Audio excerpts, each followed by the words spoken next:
Alright, here I am again with another video where I'm putting the 1UZ in everything. These are my two babies, 1990 Toyota Supra, and it's my 1990 Toyota Crest. It was my first 1UZ swapped car ever. Initially I had a first gen 1UZ, drove that around for about 10 years with no problem, and I decided to upgrade it with the 4.3.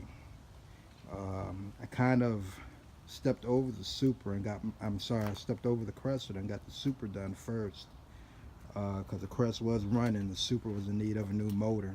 Of course, it had a 7M with a blown head gasket, so it actually got a 4.3 first, and it's running 4.3 with a running 1UZ electronics and the 1UZ throttle body, and a W58 manual transmission. The Crest, I jumped back on it, pulled out the old 1UZ non-VVTi with the 7M automatic behind it, and dropped in today my 3UZ. I'm going to run once again a 1UZ VVTi throttle body. It bolts right up. I'm going to run 1UZ engine harness with a GS400 ECU. I'm going to run the GS400 ECU because I'm going to have the E-shift to work. So I have a IS300 steering wheel with the buttons in it for the E-shift. I'm running a IS300 5-speed automatic behind it. It's the same as the 1UZ transmission.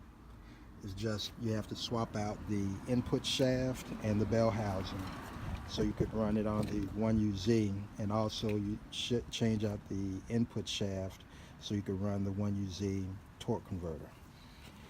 I used all my original 1UZ swap hardware, so it'll be SC400 exhaust manifolds, my original ghetto motor mounts bolt up, and all the exhaust stuff will bolt up. Plenty of room, no issues. The only thing I did was I was proactive in changing out the brake booster. The original Cressida one I felt might have hit the valve cover, so I changed it out with a 93 MR2 brake booster. Bolts right up to the Cressida. Even the Cressida master cylinder will bolt right up. It's only half as thick, so I have no clearance issues. Everything is clear, no problem. So I'm gonna have to pull the motor back out. I'm gonna change my rack, the steering rack, because it's worn out. Put a new rack in with the motor out, put my engine harness on the motor, and drop her back in. Luckily enough, the original Cressida dry shaft will go right into the IS300 transmission with no problem. So there's going to be